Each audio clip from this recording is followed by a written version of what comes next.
Good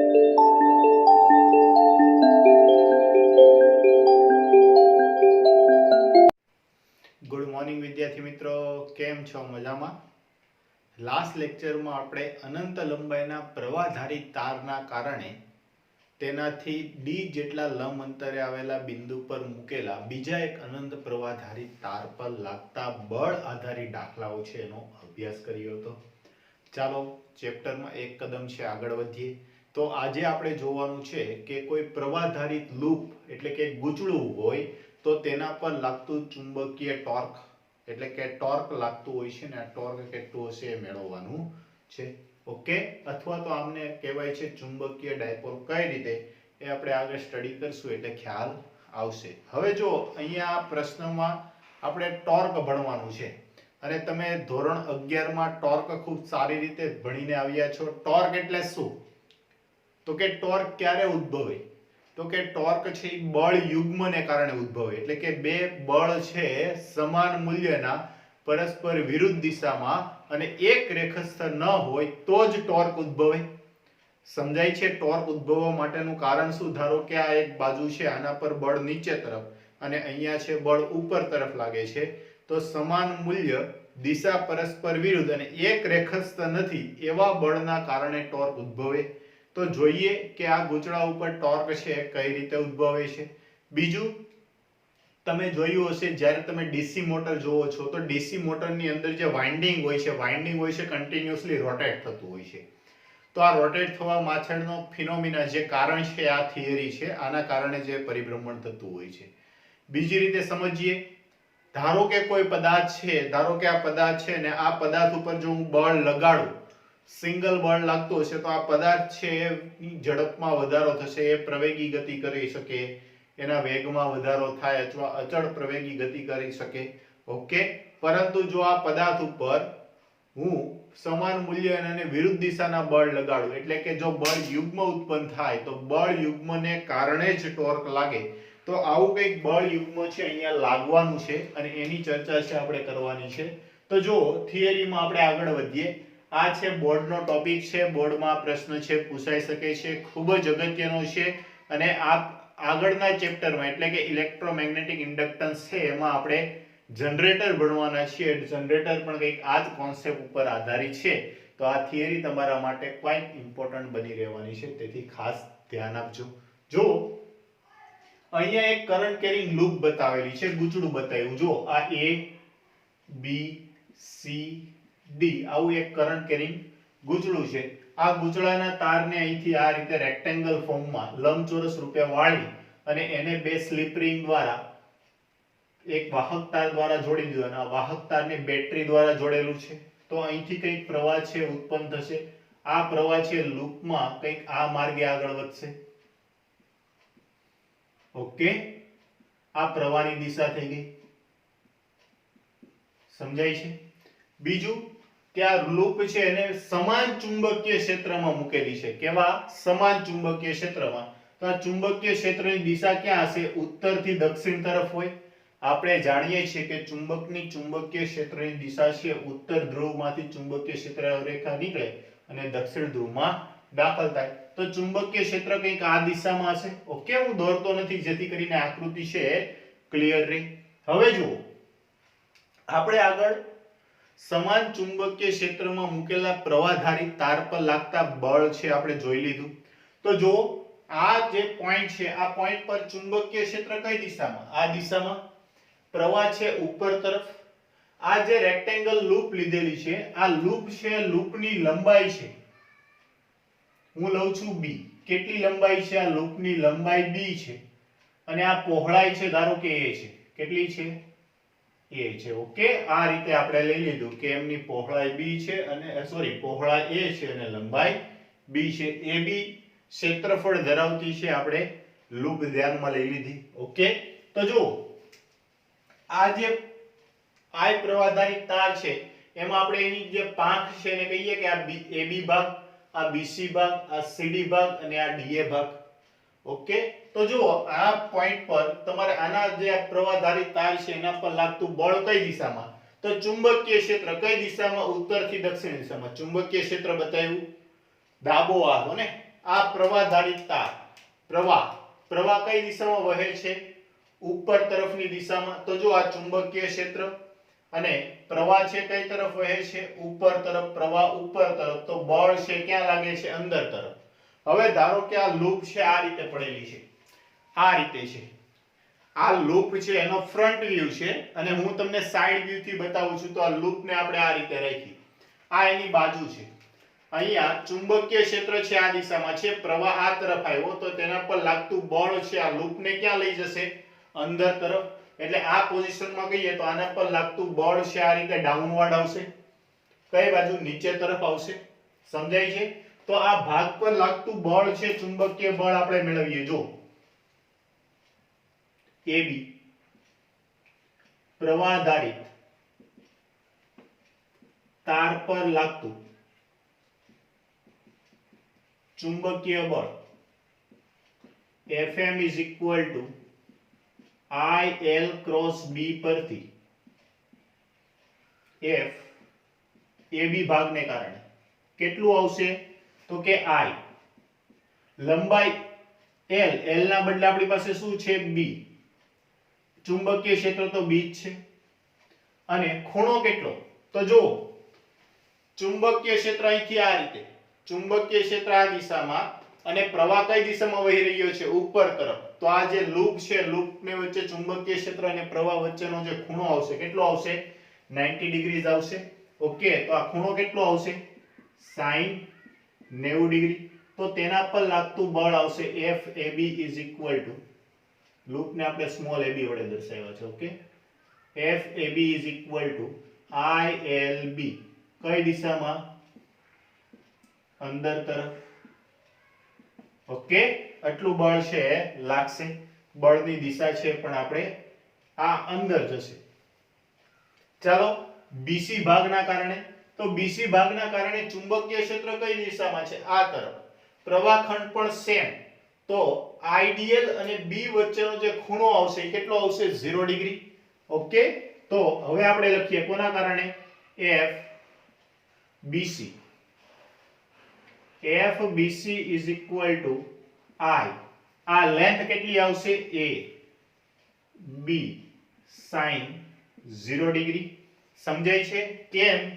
કેમ કે IA સમાંતર B બંને કેવા છે? એકબીજાને સમાંતર છે. તેથી ખૂણો 0. તેથી FBC is equal to 0. Okay, આ પોર્શનના કારણે બળ છે કેટલું આવશે? 0 આવશે. હવે વાત આવી આ રીતે નીચે તરફ. તો જુઓ ચુંબકીય ક્ષેત્ર આ રીતે, પ્રવાહ નીચે તરફ, ખૂણો આવી ગયો 90 ડિગ્રી. ઓકે, તો એના પર લાગતું બળ FCD is equal to IBB sin 90 degree બરાબર IBB. ઓકે, હવે માત્ર એની દિશા જોવાની છે. ચાલો કઈ દિશામાં લાગશે? જો ફ્લેમિંગનો ડાબો હાથ, ચુંબકીય ક્ષેત્ર આ બાજુ, પ્રવાહ નીચે તરફ, બળ ક્યાં આવ્યું? લંબ રૂપે બહાર તરફની દિશામાં. આ બળ હતું અંદર તરફ, આ બળ આવ્યું બહાર તરફ. ઓકે, હવે નેક્સ્ટ આ CD પોર્શન છે. તો આ CD તારના કારણે પણ ચુંબકીય ક્ષેત્ર આ બાજુ, પ્રવાહખંડ આ બાજુ, એકબીજાનો ખૂણો કેટલો આવી જશે? 180 ડિગ્રી આવશે. IAB sin 180 degree. તેથી FDA is equal to 0. Okay, તો આ રીતે આ જે પોર્શન છે BC અને DA એ ભાગના કારણે કોઈ પ્રકારનું ચુંબકીય બળ લાગતું નથી. ચુંબકીય બળ માત્ર બે ભાગના કારણે લાગે છે. હવે જો જસ્ટ હમણાં જ આપણે ચર્ચા કરી એ પ્રમાણે કે આ બે ભાગોના કારણે બળ લાગે છે. બળ આ રીતે આવ્યા, જોજો ધ્યાન આપજો. આ જે કિનારી છે અહીંયા બળ છે નીચે તરફ આવ્યું, એટલે કે અંદર તરફ આવ્યું. જો આને આમ રીતે કરું તો આ ટેપ છે એ આવી રીતે, આના પર બળ છે ક્યાં આવ્યું? અંદર તરફ. જ્યારે આના પર બળ છે બહાર તરફ આવ્યું. આને આમ કરું તો બળ આ રીતે આવી ગયા. આ બળ છે સમાન મૂલ્ય, દિશા પરસ્પર વિરુદ્ધ. એવી રીતનું થઈ ગયું, સમાન મૂલ્ય, દિશા પરસ્પર વિરુદ્ધ થઈ ગઈ. એટલે કે આ બંને પર લાગતા બળો છે એક રેખસ્થ નથી. કેવા છે? એક રેખસ્થ નથી. જો એક રેખસ્થ ન હોય તો બળ યુગ્મ રચે. શું રચે છે? બળ યુગ્મ. અને આ બળ યુગ્મને કારણે શું લાગશે? ટોર્ક લાગશે. સમજાય છે? શું લાગશે? ટોર્ક લાગે. ઓકે, તો અહીંયા લખી શકો તમે, તમારી રીતે લખી નાખજો કે આ બંને બળો છે સમાન મૂલ્ય, દિશા પરસ્પર વિરુદ્ધ, પરંતુ એક રેખસ્થ ન હોવાથી એ બળ યુગ્મ રચે અને આ બળ યુગ્મને કારણે શું લાગશે? ટોર્ક લાગશે. Torque tau is equal to force multiply perpendicular distance એટલે કે લંબ અંતર.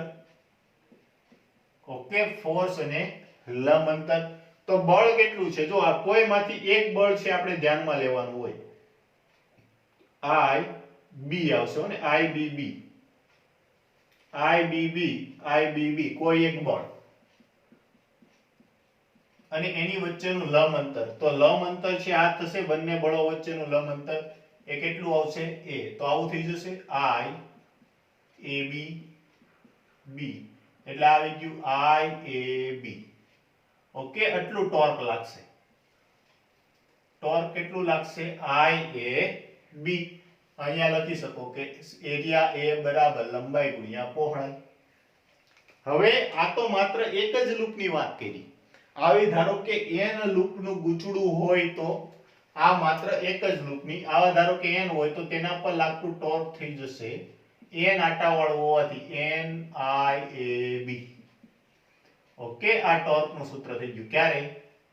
તો કે આટાની સંખ્યા n હોય ત્યારે.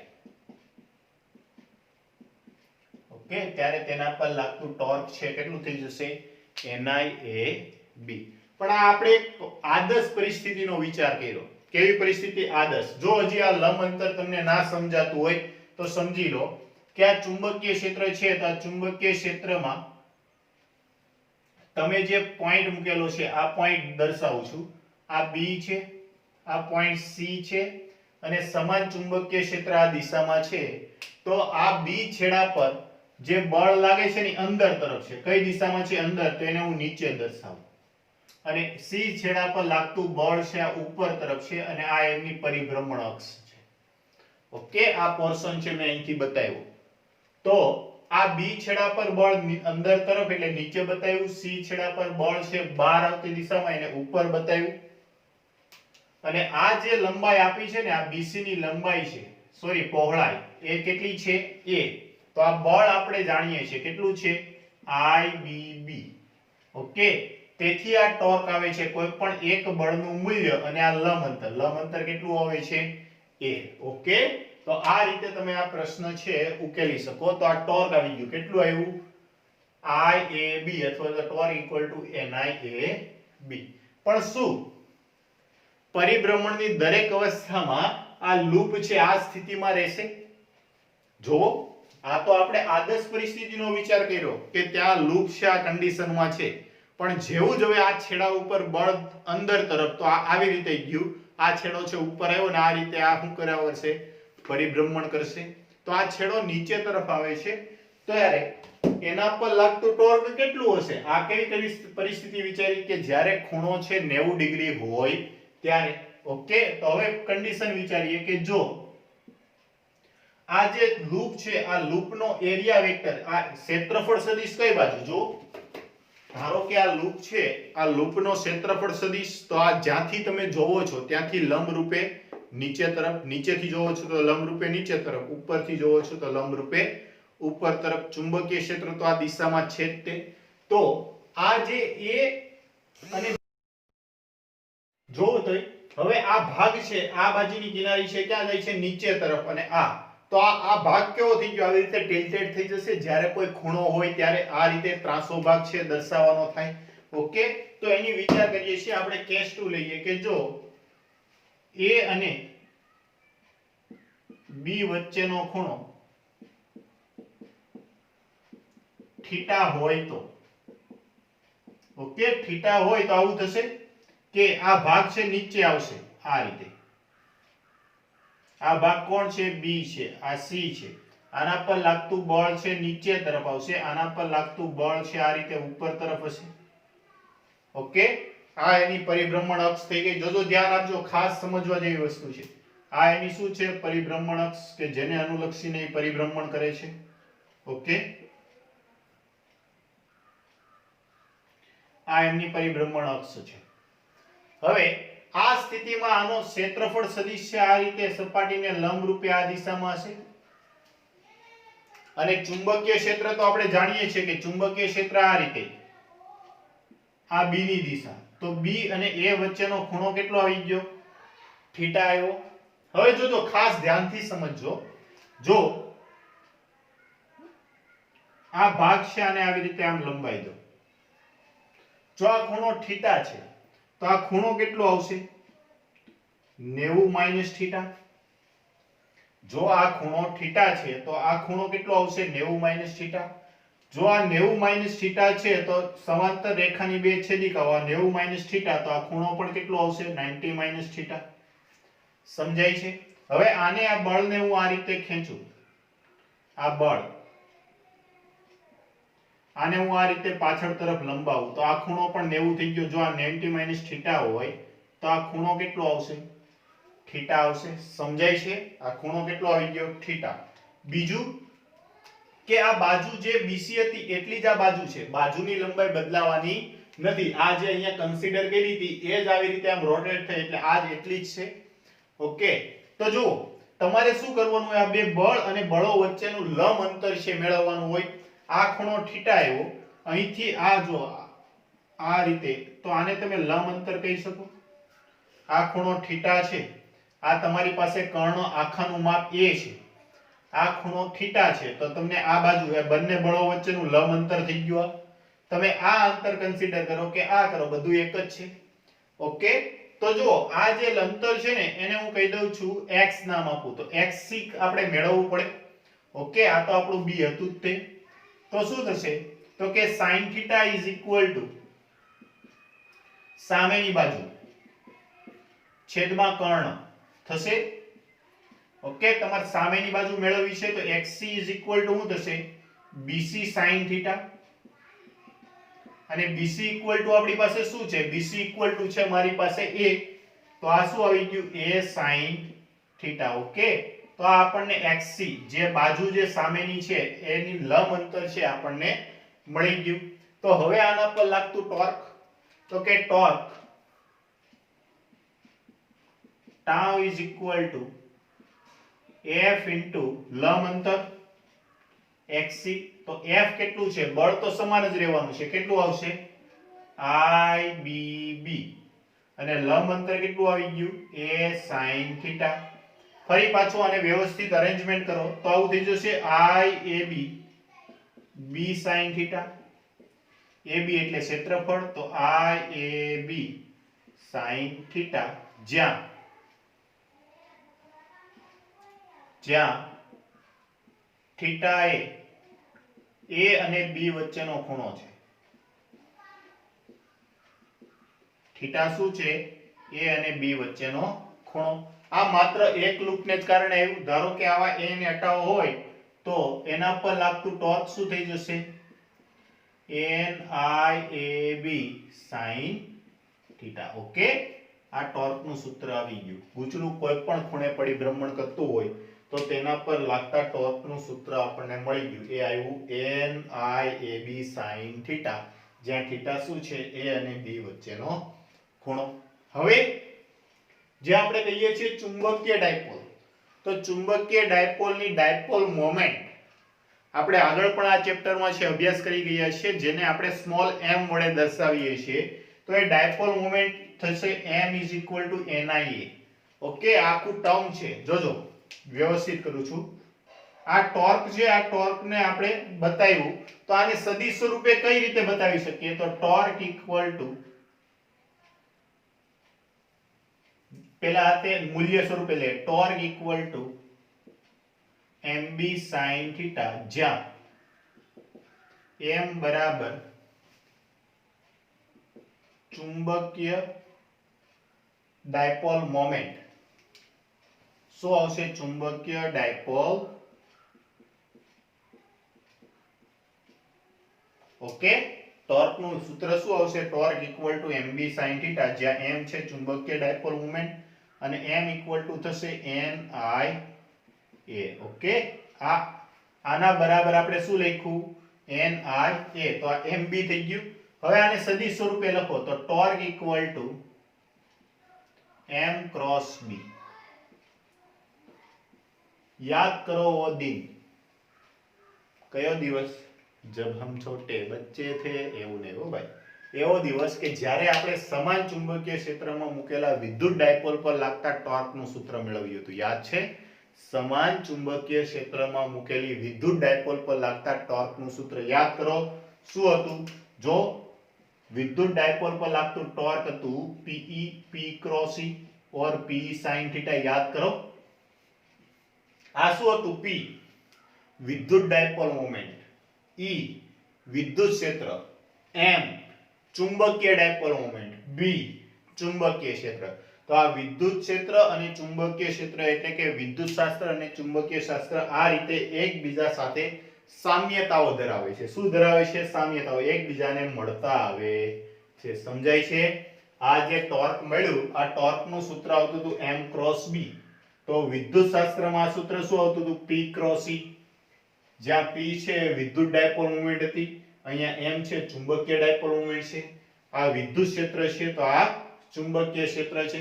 તો આ રીતે પણ ધારો કે તમને ચુંબકીય ક્ષેત્રના સૂત્ર યાદ નથી રહેતા, તો વિદ્યુત ક્ષેત્રના સૂત્ર યાદ હોય તો એના ઉપરથી તમે ચુંબકીય ક્ષેત્રના સૂત્રો બનાવી શકો, અને જો ચુંબકીય ક્ષેત્રના સૂત્ર યાદ હશે તો એના ઉપરથી વિદ્યુત ક્ષેત્રના સૂત્રો છે તમે બનાવી શકશો. પણ હું તો પહેલી જ આશા એવું રાખું છું કે તમે બંનેના સૂત્રો છે પર્સનલી યાદ રાખો. નથી રહેતા તો આ રીતે યાદ કરી શકો. ઓકે, સમજાઈ ગયું? તો ફરી પાછું એકવાર કેસ, સમાન ચુંબકીય ક્ષેત્રમાં મૂકેલા વિદ્યુત પ્રવાહધારી ગૂંચળા પર લાગતા ટોર્કનું સૂત્ર મેળવો, અથવા તો ટોર્ક. બહુ જ અગત્યની થિયરી છે આ આપણા બોર્ડ માટે. ઓકે, તો આમાં આપણે શું કરવાનું? તો કે બે ચુંબકો લેવાના, એની વચ્ચેના વિસ્તારનું ચુંબકીય ક્ષેત્ર છે એને નજીક રાખતા કેવું હશે? એક સમાન હશે. અને સમાન ચુંબકીય ક્ષેત્રમાં આ પ્રવાહધારિત લૂપ છે મૂકી દીધી, અને આ પ્રવાહધારિત લૂપ પર લાગતા બળો છે દર્શાવ્યા. તેથી ખ્યાલ આવ્યો કે આ BC અને AD આ બેવ છે ચુંબકીય ક્ષેત્રની દિશા અથવા તો વિરુદ્ધ દિશામાં હતા, અને તેના કારણે તેના પર કોઈ બળ લાગ્યા નહીં. તો માત્ર AB અને CD પોર્શનને કારણે જ બળ લાગ્યા. આ બળ છે સમાન મૂલ્ય, દિશા પરસ્પર વિરુદ્ધ, એક રેખાસ્થ ન હોવાથી બળ યુગ્મની રચના કરી, અને આ બળ યુગ્મને કારણે ટોર્ક લાગે. તો ટોર્ક બરાબર બળ ગુણ્યા લંબ અંતર, બંને બળો વચ્ચેનું લંબ અંતર.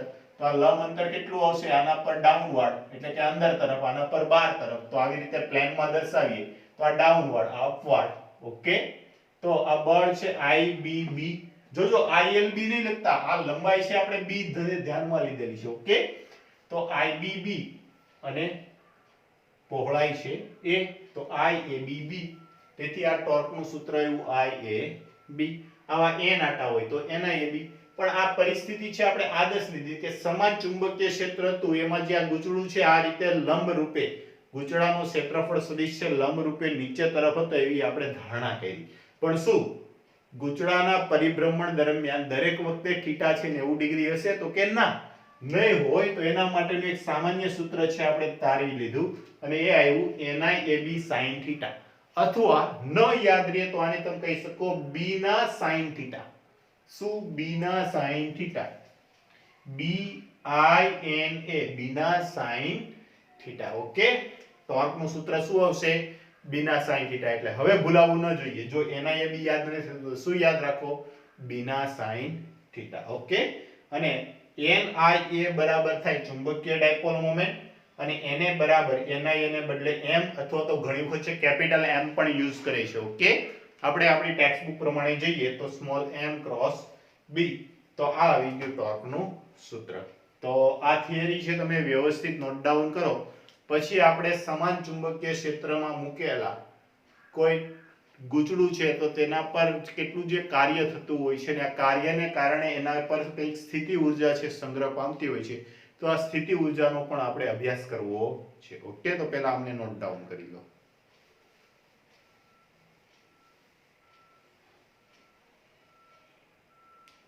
ઓકે, ચાલો તો તમે વ્યવસ્થિત છે આમને નોટ ડાઉન કરી લીધું હશે.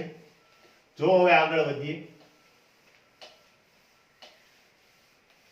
હું આમને ફટાફટ છે રફ કરી નાખું છું. ઓકે,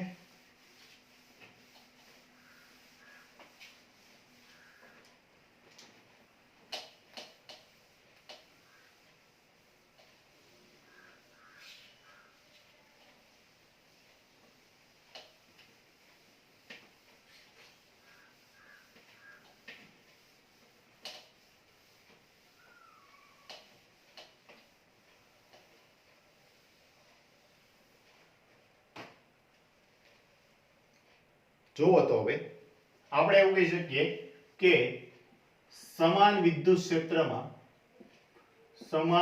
ક્ષેત્રમાં મૂકેલ વિદ્યુત ડાયપોલની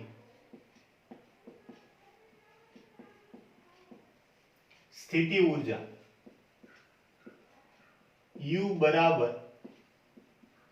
-p cos θ વડે આપતા હતા. યાદ આવે છે? સ્થિતિ ઊર્જા શું આવતી હતી? -p cos θ. તો આ રીતે સેમ સમાન વિદ્યુત ક્ષેત્રને બદલે સમાન ચુંબકીય ક્ષેત્રમાં મૂકેલ ચુંબકીય ડાયપોલની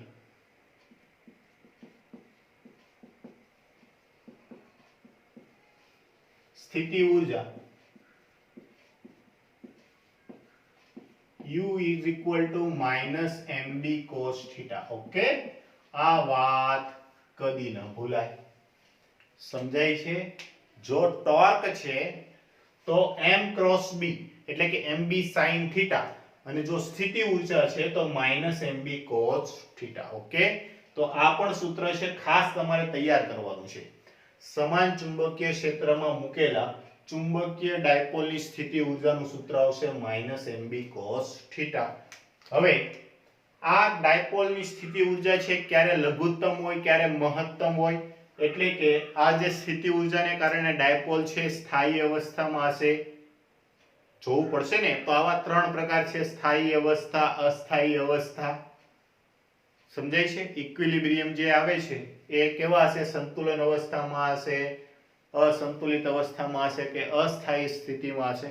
તો એની ચર્ચા કરીએ કે જો θ is equal to 0 ડિગ્રી તો સ્થિતિ ઊર્જા U છે એ કેવી થશે? લઘુત્તમ થશે. કેવી થશે? લઘુત્તમ. અને ત્યારે ડાયપોલ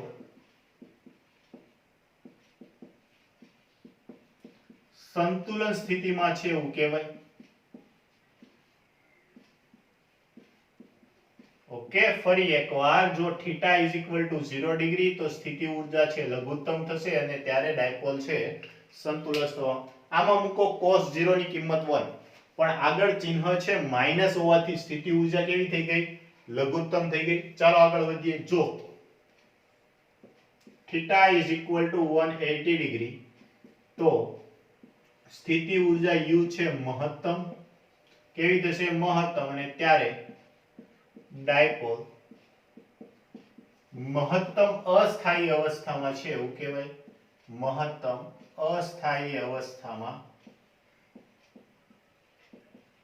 ઓકે, કે જ્યારે θ છે 180 ડિગ્રી થશે તો cos 180 ની કિંમત -1, માઈનસ માઈનસ પ્લસ, તો mb થઈ ગયું. mb વખતે આ સ્થિતિ ઊર્જા છે કેવી હશે? મહત્તમ. પરંતુ ડાયપોલ છે મહત્તમ અસ્થાયી અવસ્થામાં હશે. અને જો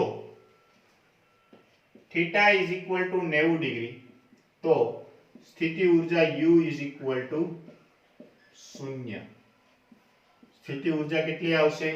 0 આવશે. ઓકે, જ્યારે આ ખૂણો છે 90 ડિગ્રી મૂકી દો, cos 90 ની કિંમત 0, તો સ્થિતિ ઊર્જા છે કેટલી થઈ જશે?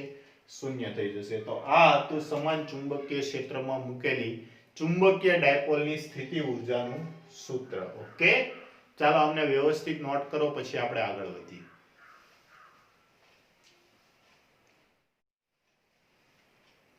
આગળ વધીએ તો હવે પછીનો નેક્સ્ટ ટોપિક જોવાનો છે પરિભ્રમણ કરતા ઇલેક્ટ્રોનની ચુંબકીય ડાયપોલ મોમેન્ટ એટલે કે ચુંબકીય ચાક માત્રા એમનું સૂત્ર છે આપણે મેળવવાનું છે. ઓકે, પરિભ્રમણ કરતો ઇલેક્ટ્રોન, ધારો કે કોઈ પણ ન્યુક્લિયસ છે, તો આ ન્યુક્લિયસના ફરતે છે ઇલેક્ટ્રોન છે પરિભ્રમણ કરતો હશે.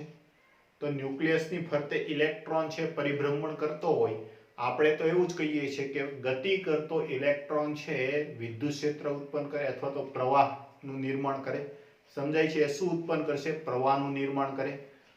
તો આ પ્રવાહ છે એના કારણે આપણને કઈ ચુંબકીય ચાક માત્રા છે મળતી હોય છે, તો એનો અભ્યાસ કરવાનો છે. ધારો કે કોઈ ઇલેક્ટ્રોન છે એ r ત્રિજ્યાની વર્તુળાકાર કક્ષામાં એ ઇલેક્ટ્રોન છે v જેટલા વેગથી પરિભ્રમણ કરી રહ્યો છે. ઓકે, આ ઇલેક્ટ્રોન છે પરિભ્રમણ કરે છે. તો આ ઇલેક્ટ્રોનના પરિભ્રમણને કારણે ઉત્પન્ન થતો પ્રવાહ I is equal to વિદ્યુતભાર Q/T અનુસાર શું થશે? T is equal to E/T, જ્યાં T છે આવર્તકાળ છે. જો ઇલેક્ટ્રોન છે કેટલા સમયમાં, તો કે ઇલેક્ટ્રોન ધારો કે અહીંયા હું એક આડછેદ વિચારું, તો આડછેદમાંથી ઇલેક્ટ્રોન એક પરિભ્રમણ પૂર્ણ કરે પછી ફરી પાછો પસાર થશે. તો આ જે પરિભ્રમણ પૂર્ણ કરવા માટે લાગતો સમય છે એને કહેવાય આવર્તકાળ, જ્યાં T શું છે? આવર્તકાળ છે. ઓકે, આપણે વર્તુળમય ગતિનો છે અભ્યાસ કર્યો હતો ધોરણ 11 માં. ક્યાં? ધોરણ 11 માં.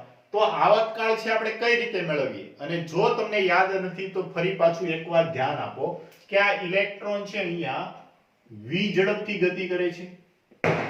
v ઝડપથી. તો જો ઝડપ v બરાબર એ એક પરિભ્રમણ પૂર્ણ કરશે ત્યારે કેટલું અંતર કાપશે? તો ધારો કે અહીંથી આપણે ગતિની શરૂઆત માનીએ, અહીંથી ગતિની શરૂઆત કરે છે અને ફરી પાછો એ જ પોઈન્ટ પર આવે છે, તો કેટલું અંતર કાપશે? તો કે આ જે વર્તુળ છે એના પરિધ જેટલું 2πr, અને આ માટે લાગતો સમય છે એને આવર્તકાળ કહેવાય. ઓકે, તો t ને સૂત્રનો કરતા બનાવો. તેથી t બરાબર શું થશે? 2πr/v. આને કયો સમીકરણ નંબર 1, આને કયો સમીકરણ નંબર 2. સમીકરણ 1 અને 2 પરથી પ્રવાહ કેટલો થઈ જશે? I બરાબર E ના છેદમાં 2πr/v. ઓકે, છેદનો છેદ અંશમાં, તો આટલો પ્રવાહ આવશે ev/2πr. ઓકે, આટલો પ્રવાહનું નિર્માણ થયું. પ્રવાહ I બરાબર ev/2πr. હવે જોજો ખાસ ધ્યાન રાખવા જેવી બાબત કે આ પ્રવાહ આવ્યો, આ પ્રવાહ છે તમને દાખલા સોલ્વ કરવા માટે કામ આવશે. I બરાબર ev/2πr. કોઈ પદાર્થ છે વર્તુળાકાર માર્ગ ઉપર ગતિ કરતો હોય v ઝડપથી, તો એમાંથી દ્વારા ઉત્પન્ન થતો પ્રવાહ આવશે ev/2πr. ઓકે, હવે તો કે આ જે પ્રવાહ છે આ પ્રવાહને કારણે એક જ મિનિટ ચેક કરી લઉં કે કેમેરો ચાલુ છે કે નહીં તે. ઓકે, કેમેરો રેડી છે. ઓકે, હવે જો આપણે આગળ જ જોઈ ગયા કે ચુંબકીય ચાક માત્રા, ચુંબકીય ડાયપોલ મોમેન્ટ m = NIA. જોજો ધ્યાન આપજો, આ પ્રવાહનું સૂત્ર મેળવ્યું.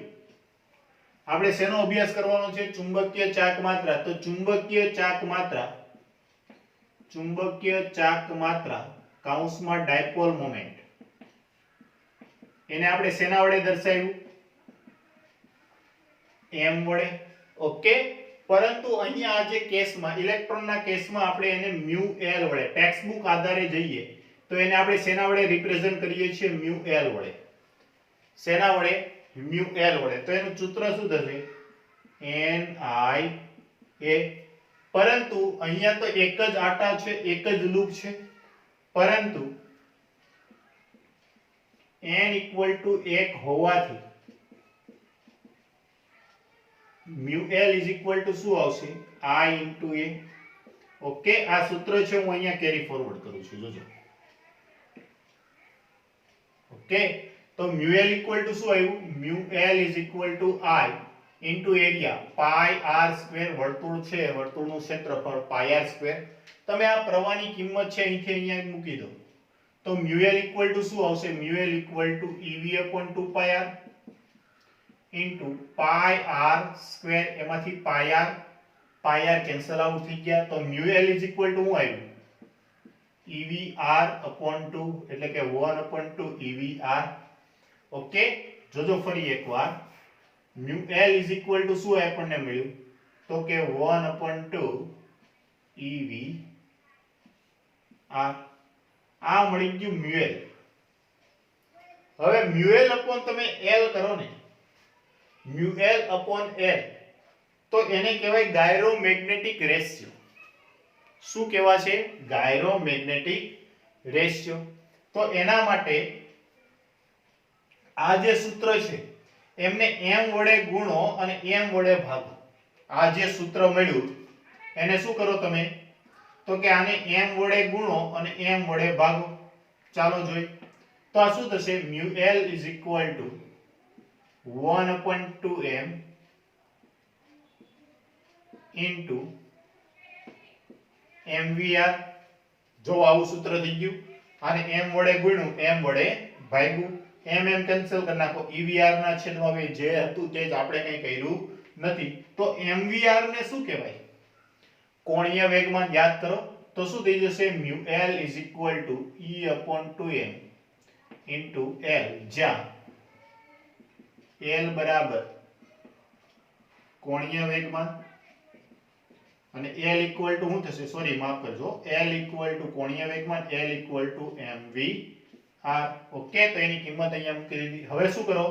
તો કે મ્યુ એલ અપોન એલ શું થશે? ગાયરોમેગ્નેટિક રેશિયો. તો આ શું આવશે? e upon 2m. ઓકે, આને શું કહેવાય છે? આ જે ટર્મ આવ્યું એને કહેવાય છે ગાયરોમેગ્નેટિક રેશિયો. ગાયરોમેગ્નેટિક રેશિયો એટલે કે ગુણોત્તર. ઓકે, કેટલો આવશે? e upon 2m. હવે જો e એટલે કે ઇલેક્ટ્રોન પરનો વિદ્યુતભાર આપણે જાણીએ એ અચળ છે, બે અચળ છે, અને m એટલે દળ ઇલેક્ટ્રોનનું એ પણ અચળ છે. તો આનો ગુણોત્તર તમે લેશો ને તો આનો ગુણોત્તર આવશે 8.8 ગુણ્યા 10 ની 13 ઘાત 12 ઘાત સમથિંગ આવશે. ઓકે, એક જ મિનિટ હું કન્ફર્મ કરી લઉં છું. એ ગુણોત્તર આવશે 8.8 ગુણ્યા 10 ની 10 ઘાત કુલમ પર કેજી. આ આવી ગયો ગાયરોમેગ્નેટિક રેશિયો નો ગુણોત્તર. ઓકે, તો એક માર્ક્સ માટે most IMP MCQ. Most IMP MCQ શું છે? તો કે ગાયરોમેગ્નેટિક ગુણોત્તર કોને કહેવાય? તો કે જે ચુંબકીય ડાયપોલની ચુંબકીય ચાક માત્રા અને કોણીય વેગમાન l ના ગુણોત્તરને ગાયરોમેગ્નેટિક રેશિયો કહેવાય. એ આવશે e upon 2m અને એની કિંમત આવશે 8.8 ગુણ્યા 10 ની 10 ઘાત. આનું સાદરૂપ આવજો એટલે એટલું આવશે. અહીંયા e એટલે વિદ્યુતભાર, એનો એકમ કુલમ, અને m એટલે દળ, એનો એકમ કિલોગ્રામ. તો આ આવી ગયું ગાયરોમેગ્નેટિક રેશિયો. ઓકે, તો આ થિયરી છે એને પણ તમારે ખૂબ સરસ રીતે વ્યવસ્થિત તૈયાર કરવાની છે. આ પણ બોર્ડમાં પૂછાઈ શકે એવી અગત્યની થિયરી છે. આમને તમે વ્યવસ્થિત નોટ ડાઉન કરો. જો આ થિયરીને કઈ રીતે યાદ રાખશો? પહેલું કામ કરો, પ્રવાહ મેળવી લો. તો પ્રવાહ બરાબર વિદ્યુતભારના છેદમાં સમય એટલે કે સમયગાળો, અને સમયગાળો એટલે 2 પાઈ r. આવર્તકાળ, આવર્તકાળ બરાબર શું થશે? તો કે 2 પાઈ r upon v, અંતરના છેદમાં ઝડપ. એની કિંમત મૂકી દો તો પ્રવાહનું સૂત્ર મળી ગયું EV upon 2 પાઈ r. આ પ્રવાહ છે. હવે ચુંબકીય ચાક માત્રા, જો શબ્દ જ આવે છે ચુંબકીય ચાક માત્રા અથવા તો dipole moment m equal to NIA. આ કેસમાં આપણે લઈએ છીએ મ્યુ l. ઓકે, શું લઈએ છીએ? Mu l. Okay, theory text બુકમાં આપેલું હોવાથી મ્યુ l, અને મ્યુ l equal to થશે NIA. એક જ પરિભ્રમણ હોવાથી n equal to 1, તો mu l equal to I into a. આ I into a છે એમાં પ્રવાહની કિંમત મૂકી દો. a એટલે એરિયા પાઈ r સ્ક્વેર. સાદરૂપ આપશો તો તમને કિંમત મળશે 1 upon 2 EVR. આ જે સમીકરણ છે m વડે ગુણો, m વડે ભાગો તો કંઈક આવું મળી જશે. mvr એટલે કોણીય વેગમાન l. તો મ્યુ l ના છેદમાં l, જેને કહેવાય ગાયરોમેગ્નેટિક રેશિયો, અને એની કિંમત છે 8.8 ગુણ્યા 10 ની 10 ઘાત કુલમ પર કિલોગ્રામ. ઓકે, ચાલો અમને વ્યવસ્થિત છે નોટ ડાઉન કરો, પછી હજુ થોડુંક છે એમને સ્ટડી આઉટ કરીએ.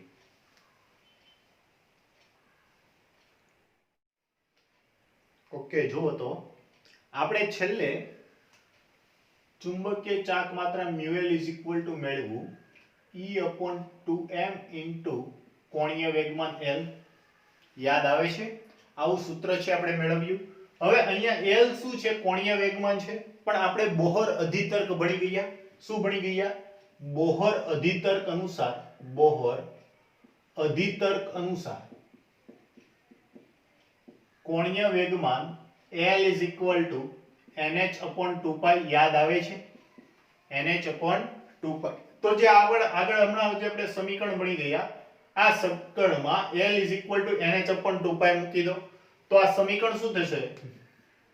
μL is equal to E/2π અને h equal to nh/2π. Okay, તો આવું સૂત્ર બની ગયું NEH/4πm. આ μL ઇક્વલ ટુ આવ્યું. હવે જો આ μL છે એમની લઘુત્તમ કિંમત લેવી હોય, કેવી લેવી હોય? લઘુત્તમ. તો μL ની લઘુત્તમ મૂલ્ય માટે n ઇક્વલ ટુ 1 લેતા, n બરાબર કેટલા લેતા? L. તો μL ની જે ઊર્જા આવશે એ કેવી હશે?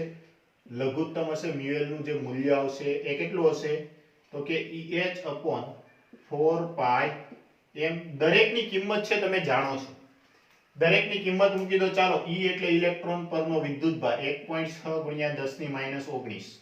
H એટલે પ્લાન્ક અચળાંક 6.625 ગુણ્યા 10 ની -34 ઘાત 4. પાઈ ની કિંમત છે 3.14 અને ઇલેક્ટ્રોનનું દળ 9.1 ગુણ્યા 10 ની -31. ઓકે, સાદરૂપ આપશો તો આની કિંમત આવશે 9.27 ગુણ્યા 10 ની -24 ઘાત. ઓકે, અને આ મ્યુ છે શું?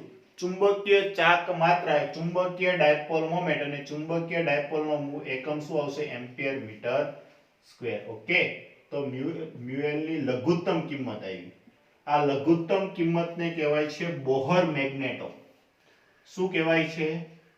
Bohr magneto. ઓકે, તો આવા બે અચળાંકો આવ્યા. બંને ઉપરથી MCQ છે બની શકે. કે આને શું કહેવાય છે? બોહર મેગ્નેટોન. હજુ એકવાર છે હું જોઈ લઉં છું. ઓકે, કમ્પ્લીટ છે.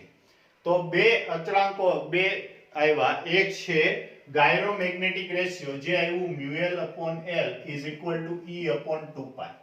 ગાયરોમેગ્નેટિક રેશિયો છે, અને બીજું છે બોહર મેગ્નેટો. બંને ખૂબ જ અગત્યના છે, બંને ખાસ તૈયાર કરવાના છે. સાથે સાથે આ થિયરી પણ છે તમારે વ્યવસ્થિત તૈયાર કરવાની છે. આજે તમે આ થિયરી તૈયાર કરો, કાલે આપણે આને આધારિત દાખલાઓ છે એમનો અભ્યાસ કરશું. ઓકે.